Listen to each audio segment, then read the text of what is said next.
Lo que les voy a hablar el día de hoy es un fragmento de la historia de la India, estrechamente vinculada con la filosofía de la India. Voy a hablar de un filósofo con cierta profundidad, de Sri Aurobindo, del vínculo que tuvo con Gandhi, de la propuesta de Gandhi acerca de la no violencia y la manera de detener la guerra, y de lo que se desprende de todo eso, es decir, de las maneras que en la actualidad tenemos para poder detener la guerra. Ustedes saben, si se estudia un poquito la historia humana, lo que encontramos inmediatamente es una serie innumerable de guerras de todo tipo, desde guerras terribles o fratricidas hasta pequeñas guerras familiares. El ser humano tiene una necesidad muy particular de guerrear. Lo que nos enseña Gandhi, lo que nos enseña un momento también Dioniso, es una manera de detener la guerra. Espero que después de esta pequeña plática ustedes puedan estar de acuerdo conmigo en que es posible detener la guerra. En el mundo son muy raras las acciones verdaderamente novedosas. Tendemos a repetir y repetir. Sin embargo, cuando acaece una tesis nueva, es una consecuencia de haber vivido en un mundo de lenguaje diferente. Y una nueva tesis es un derivado de una nueva filosofía, una nueva epistemología, una nueva ontología. Este 15 de agosto festejamos el 60º aniversario de la independencia de India respecto a la Unión Británica. Y además India en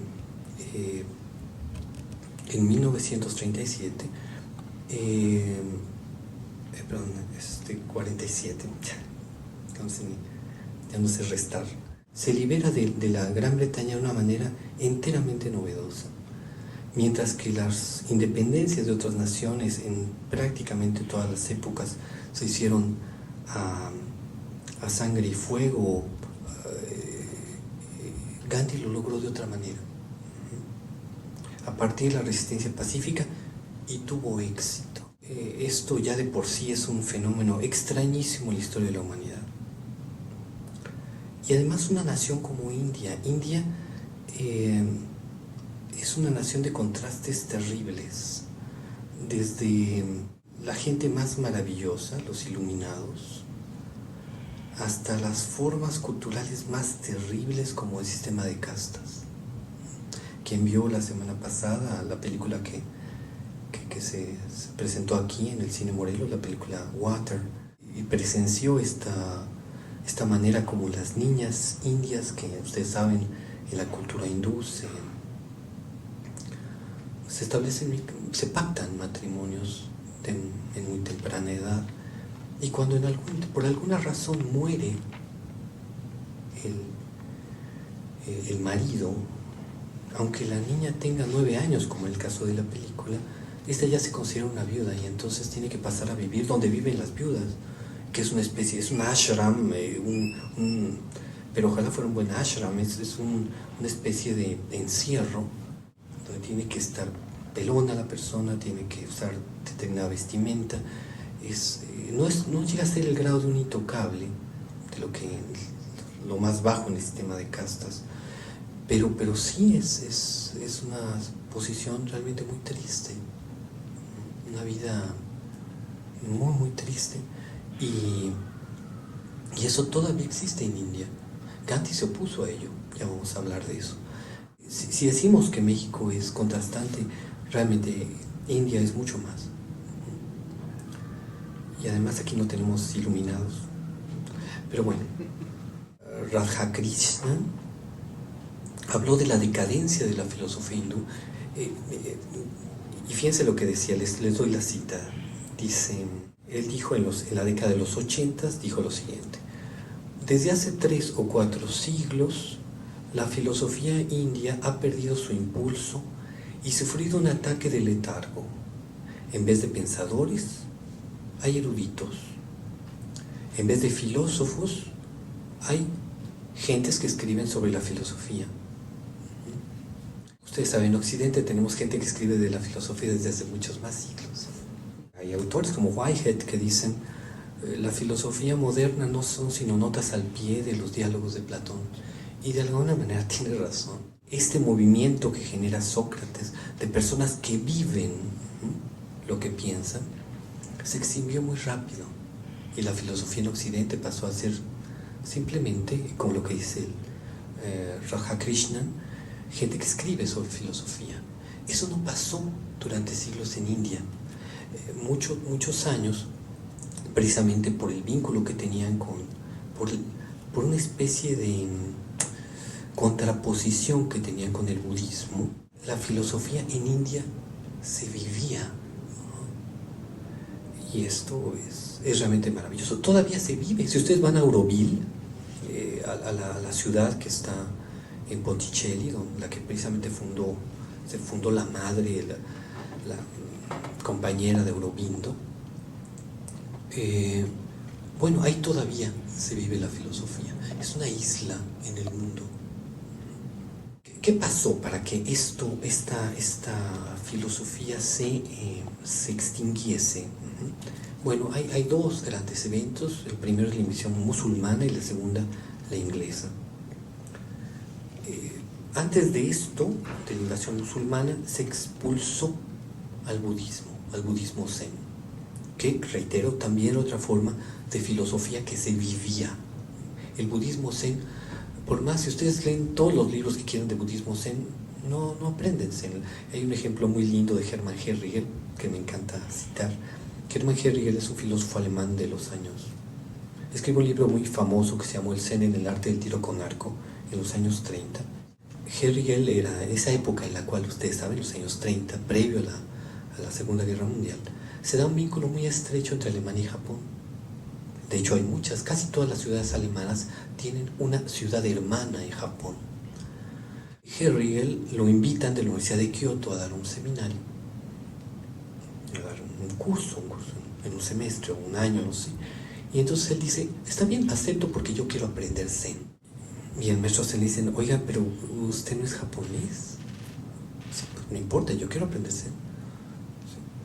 Bueno, pues si quiere lo ponemos a hacer arte de plantitas, estas florecitas, o ¿qué más le dijo? O puede aprender a hacer equitación zen, o ceremonia del té, o tiro con arco. Y entonces dijo Hörriger, bueno, me da miedo lo de los caballos. Los otros dos me parecen muy femeninas, entonces tomó el tiro con arco.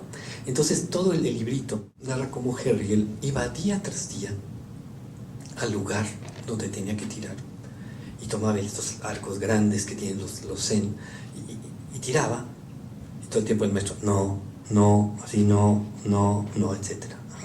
Todos los días, no sé cuántas horas diarias, todo el tiempo, no, así no, y él seguía.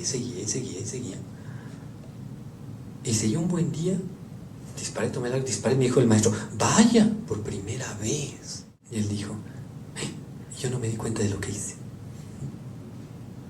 Por tanto, trató de repetirlo y ya, no, por supuesto que no. Tardó mucho tiempo Hörriger en darse cuenta de lo que se trataba era de que el yo no estuviera. Esto que, bueno, ustedes lo leen tanto en Suzuki, en general, en los Dashim. Lo importante es decir esto, el Zen no es algo que se aprenda en los libros, es algo que se vive. ¿Qué pasó con la invasión musulmana? La religión hindú no carece de libro, pero tiene un fenómeno muy particular, que ellos llaman el Bhakti, así se llama Bhakti. Que es una idea muy chistosa, muy extraña para nosotros. Piensen que fuésemos politeístas, primer punto. Y segundo lugar, que ustedes pueden elegir al Dios que le quieren rezar y pueden olvidarse de todos los demás. Es una forma muy particular de politeísmo, porque ni siquiera es el shintoísmo. El shinto de Japón sostiene que hay millones de dioses. Eso hace que que la locura, hace tiempo vino un profesor japonés, como yo todavía daba clases en la Facultad de Filosofía y Letras de la UNAM, y, y llegó y me dijo una frase, me dijo, antes de que llegaran los occidentales, en Japón no había ni esquizofrenia ni paranoia. Dije, órale, qué cosa. Dije, ¿cómo puede ser eso? La razón era de que en el Shinto hay millones de dioses. Entonces, si alguien estaba rezándole o hablando con el refrigerador, decían, ah, claro, está hablando con el dios refrigerador. ¿Qué te dice? Dime qué te dice el refrigerador. Quiero saberlo. No se veía como algo loco. No, simplemente estaba comunicándose la persona con ese dios. Y así como había otros dioses, ¿por qué no? Podía ser.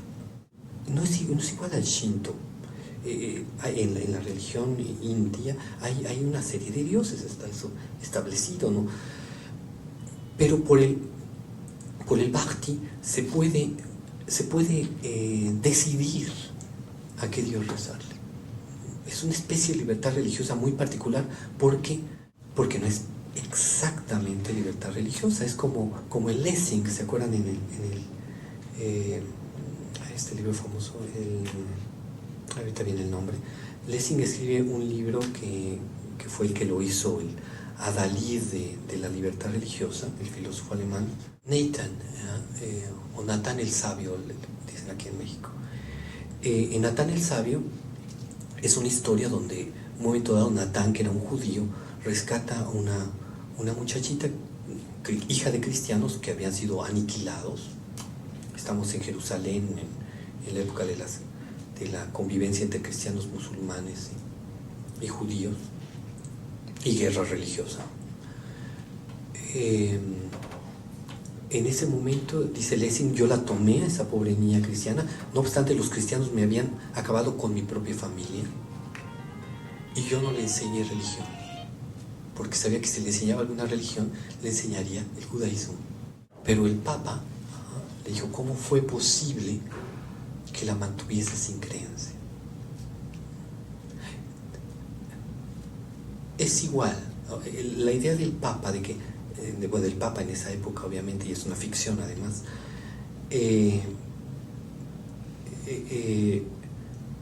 la idea de que tenía que tener alguna creencia es igual que en India, es una libertad religiosa particular, porque la gente tiene que creer en algo, en lo que quiera, pero tiene que elegir algún dios.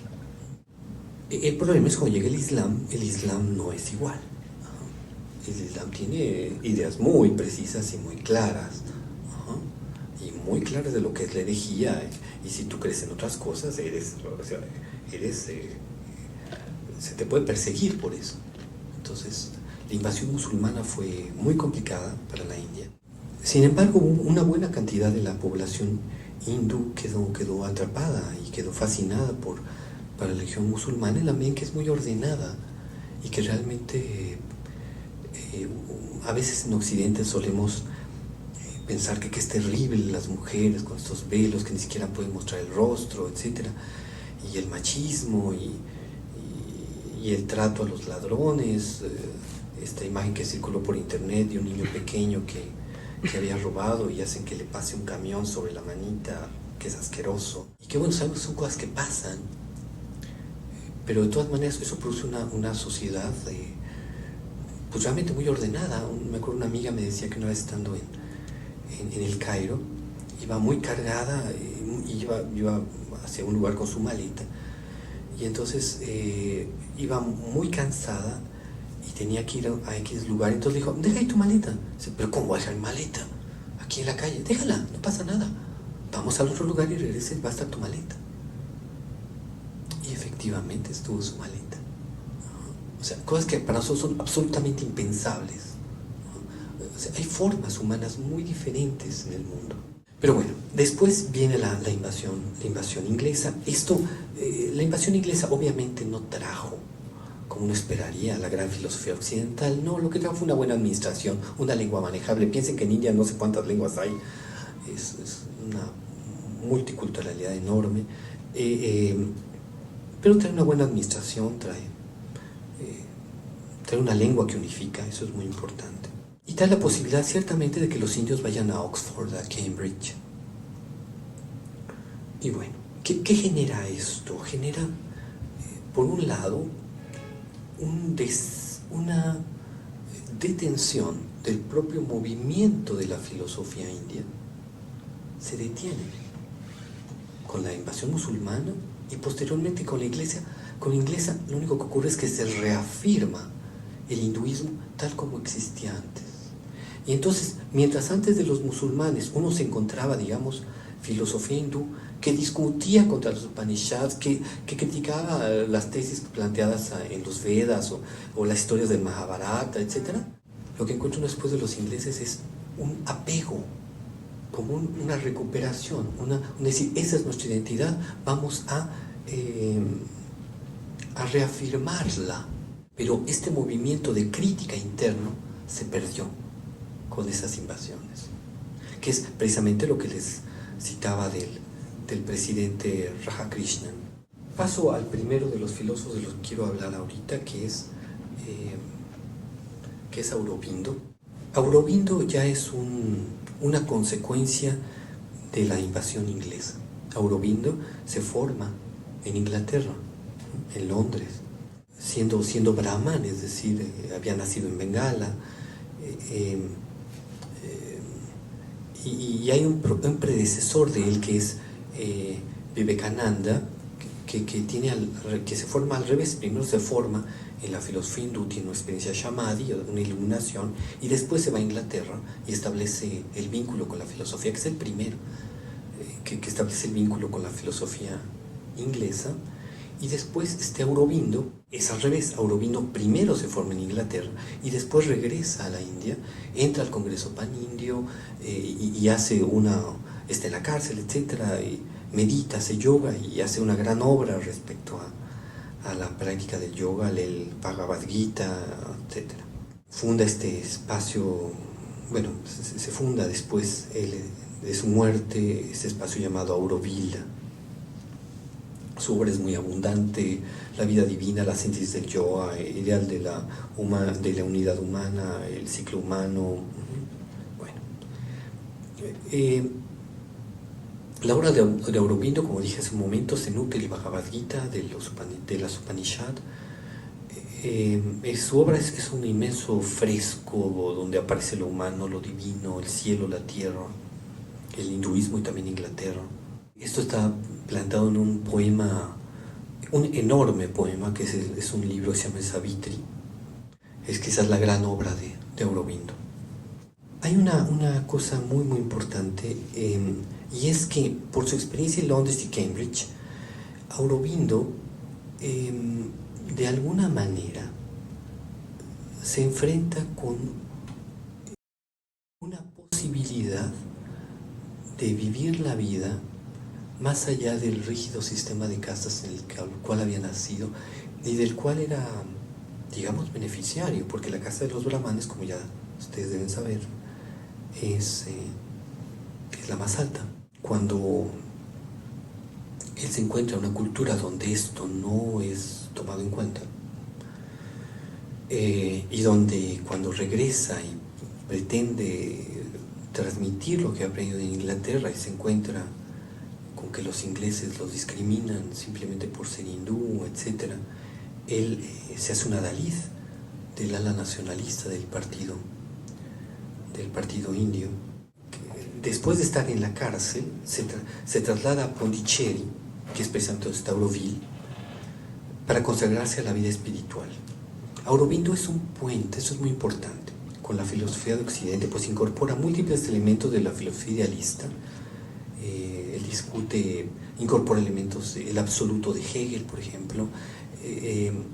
Tiene un texto sobre Heráclito, discute con la filosofía occidental, pero incorpora a sí mismo la tradición hindú del yoga y lo que dije de las Upanishads. Aurobindo, ya para hablar del núcleo de su propuesta filosófica, concibió la unidad de Brahma como precisamente el absoluto hegeliano. es decir, el absoluto en Hegel, esto que escribe el filósofo alemán, este movimiento que va de la conciencia hacia la ciencia, dice él.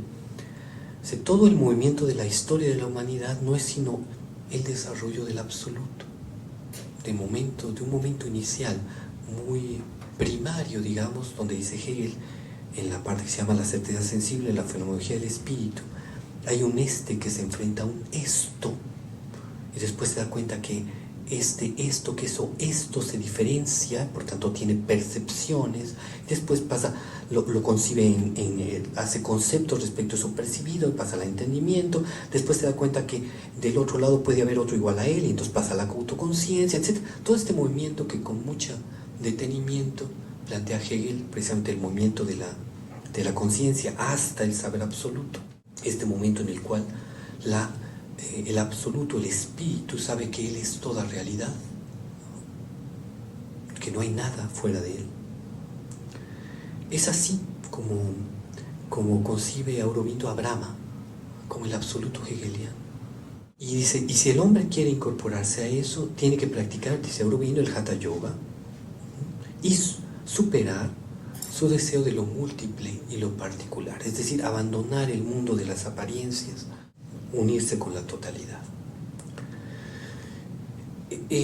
Yo les dije, en 1908 fue encarcelado en la prisión de Alipur, y es ahí donde comienza a practicar continuamente la meditación. Su vida interior, su relación espiritual, cada vez lo lleva a fijarse un objetivo amplio y universal, más universal que la liberación de su país. La posición de Aurobindo es liberar a la humanidad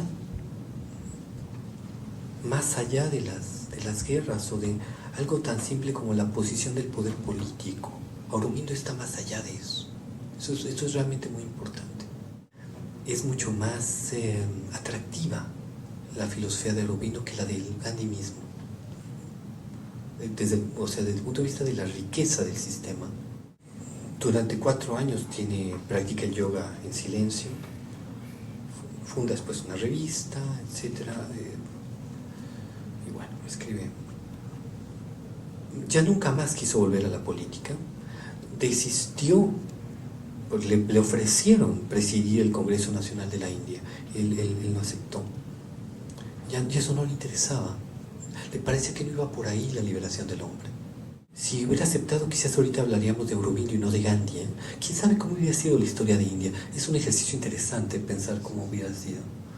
Pero bueno, muere en 1950. La historia de Gandhi es, desde el punto de vista anecdótico, mucho más rica. Hay películas, sale mañana aquí. Pero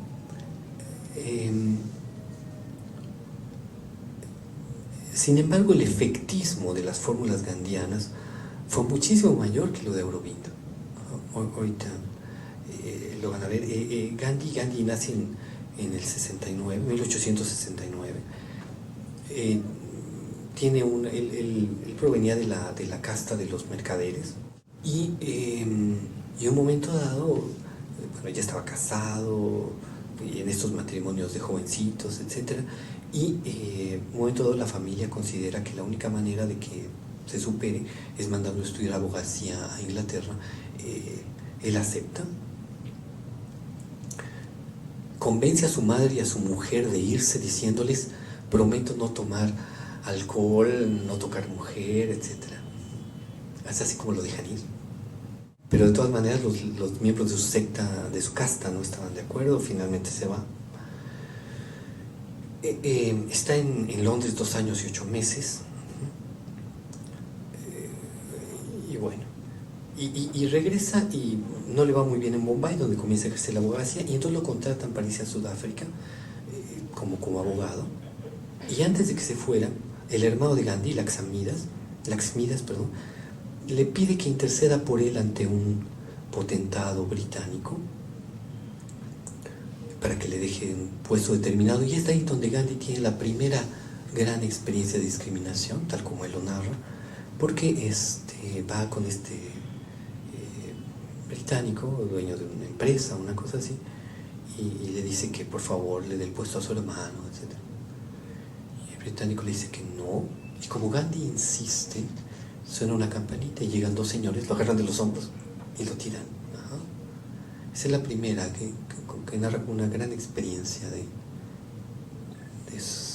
sobajarlo. La segunda la tiene en Sudáfrica, en el tren.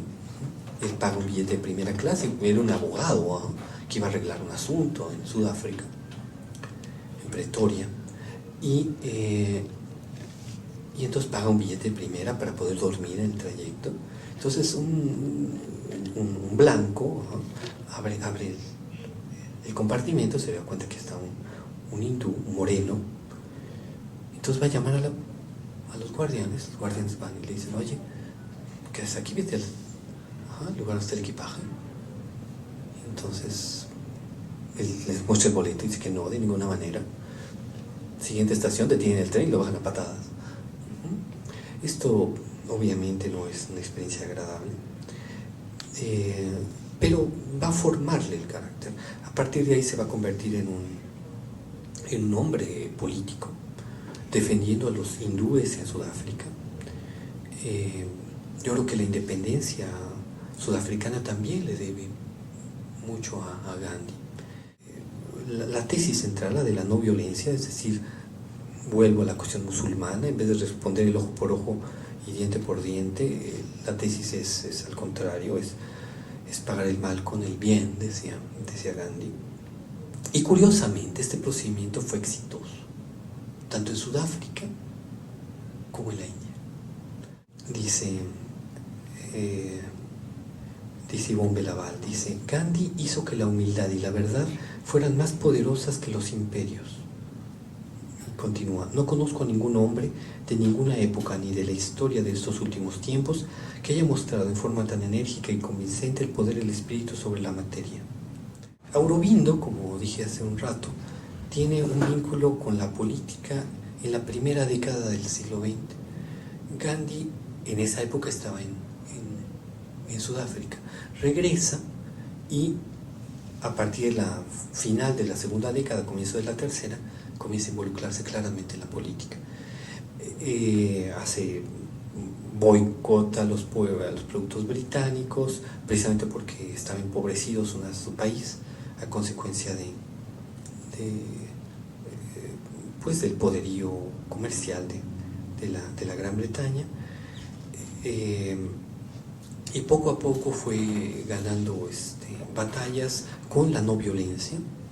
Se alimentaba solamente de vegetales, zumos de fruta, leche de cabra, etc. El Gandhi asceta es también una figura muy, muy atractiva. Lo meten varias veces a la cárcel. La Gran Bretaña pone este impuesto sobre la sal, hace desobediencia civil y se va caminando hasta el mar, precisamente para mostrar que no se requería de la Gran Bretaña, que lo podían hacer ellos solos. Pero sobre todo hay una frase que yo creo que fue la más importante para que Gandhi obtuviese el gran apoyo de su pueblo, que es la frase: no Dios es la verdad, sino la verdad es Dios. Esta tesis era profundamente revolucionaria en una sociedad como la hindú. Decir la verdad es Dios es buscar la verdad.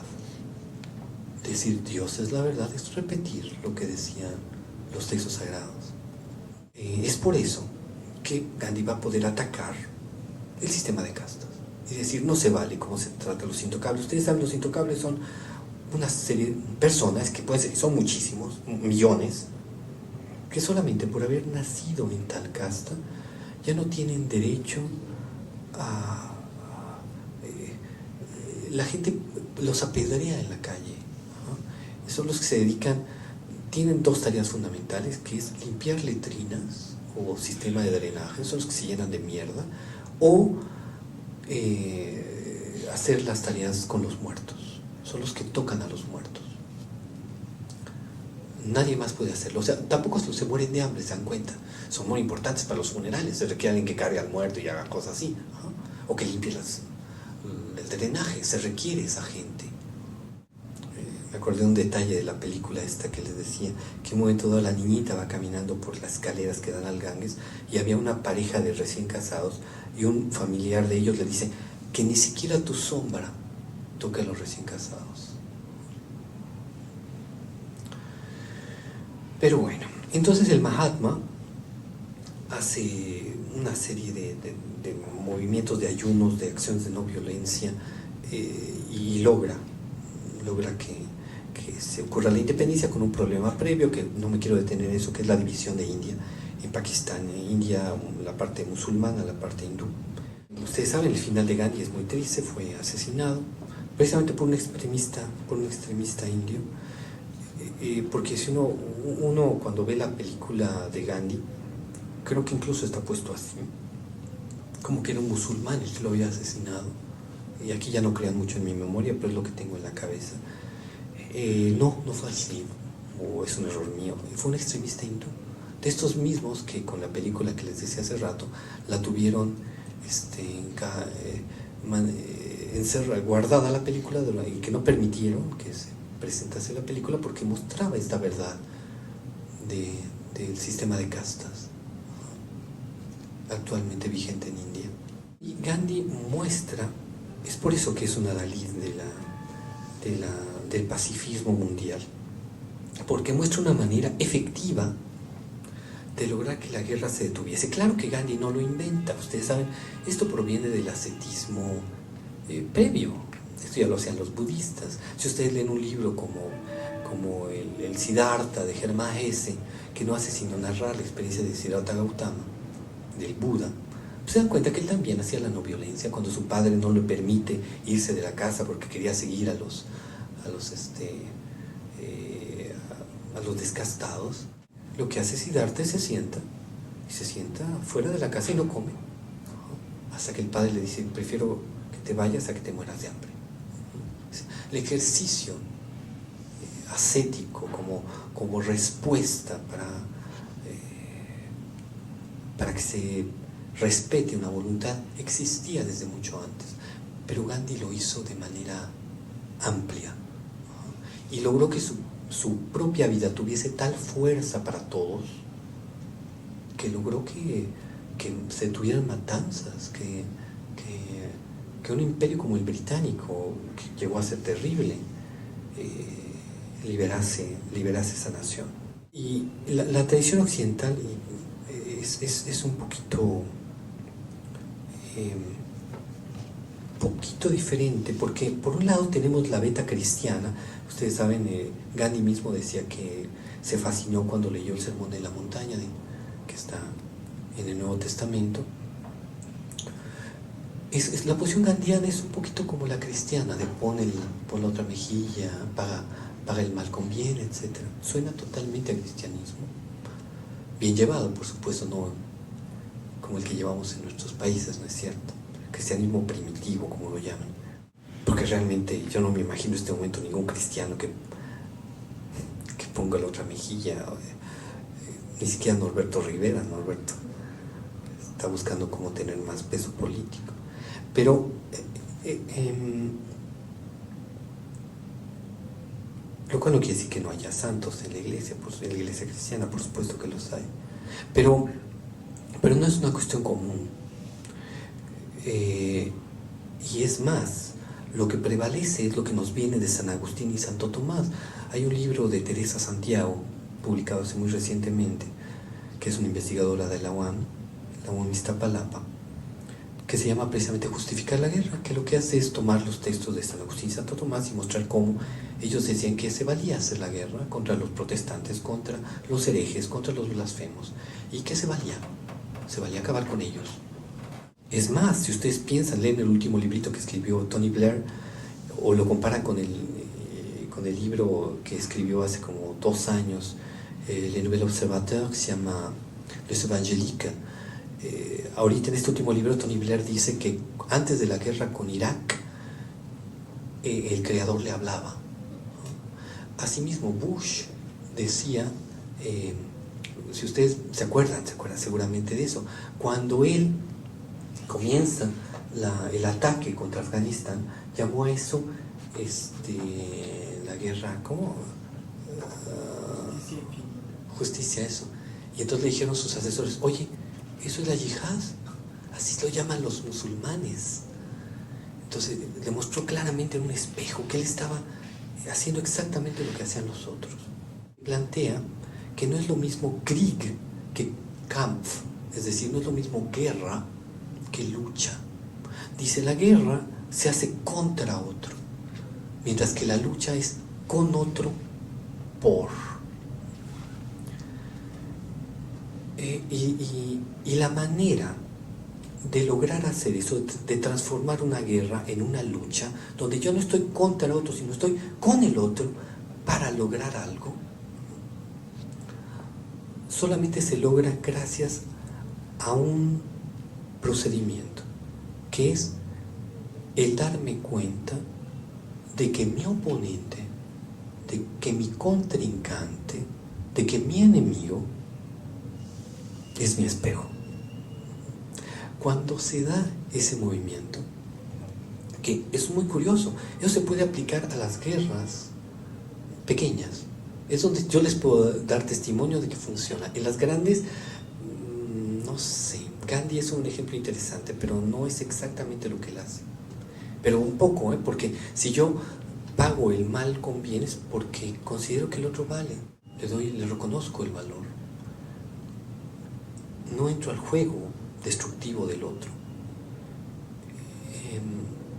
Pero bueno, pero en las guerras pequeñas es más sencillo. Ustedes piensen en la persona que más odien y piensen que un día llega esa persona y les dice, toca su puerta, le dice, oye, mira, llevo años odiándote, les dice el otro. Y esto ha sido porque no me he dado cuenta del increíble valor que tú tienes. 1000 disculpas. Estoy seguro que al día siguiente esa persona se convierte en el mejor amigo que no habían tenido nunca. Por una razón, miren, cuando uno elige a los enemigos, como muestra muy bien Edgar Allan Poe en su cuento que se llama Presidente William Wilson. William Wilson es un cuento maravilloso porque precisamente juega con que hay un señor que se llama William Wilson, que en un momento dado llega a su clase, a su escuela, otro que también se llama William Wilson, que se le parecía mucho, y poco a poco comienza a hacerse de sus amigos, de sus actividades, y lo comienza a relegar. Entonces comienza William Wilson a odiar a William Wilson, poco a poco, cada vez más, hasta que un momento dado lo reta a duelo, y cuando mata, dice Poe, cuando mata William Wilson a William Wilson, se da cuenta que al clavarle la espada es él mismo el que se la está clavando. O sea, es un juego especular. Reconocer en mi enemigo una figura de mí mismo hace que la guerra se desvanezca, que el sentido que ésta portaba pase a un segundo plano. Esta es una experiencia que nos la da Dioniso, pero eso ya no me dio tiempo de hablarlo. Pero sí les debo decir que este elemento pequeño, permite pensar un vínculo interhumano donde detener la guerra se hace posible. La experiencia psicoanalítica, tal como la presenta Jacques Lacan, no es un ejercicio de ello. Es un ejercicio en el cual el analista se coloca en la posición de aquel donde el otro puede reiterar sus guerras. Y el analista simplemente presenta un espejo. No juega, como dice Lacan, no pone en marcha sus significantes. Simplemente muestra en espejo lo que el otro le está mostrando. Pero bueno, no me quiero pasar de tiempo. Muchas gracias. Espero que se hayan divertido al menos un poquitín. ¿Se conocieron las dos personalidades? Mire, según, no, claro, por supuesto. Hay incluso un pequeño debate por ahí. Pero sí, claro, hubo vínculo. Piense que Aurobindo era muy importante, había sido muy importante años antes de Gandhi. Pero claro que tenían conocimiento y sabían de lo que estaba haciendo el otro, etc. Y reitero, las posiciones eran muy diferentes.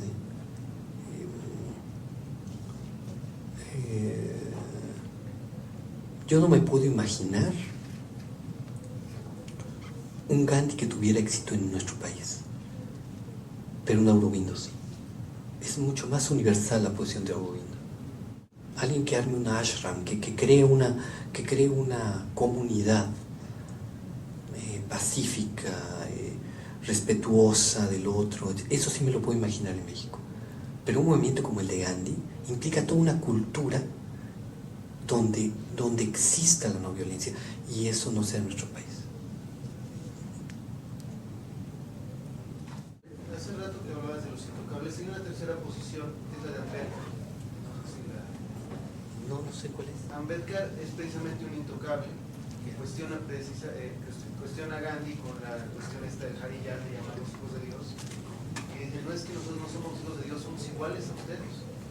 Y en vez de, si dejan de tenernos lástima, vamos a poder llegar a ser a formar parte de él. En el momento en que nos tengan lástima, se acabó. No hay. Y sí combatió mucho a Gandhi ideológicamente en ese sentido. Ya. Pero le tienes lástima más que no integrar a la sociedad.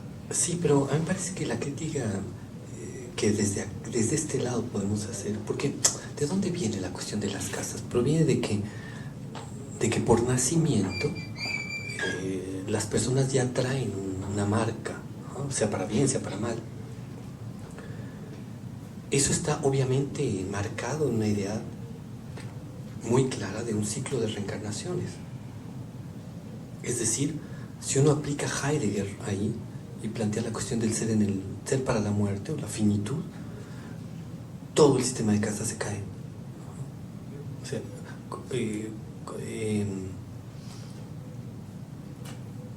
si uno pone el granito de la muerte, se fue al demonio. Y me parece que eso es lo que apuntaba un poquito a Gandhi. Gracias por su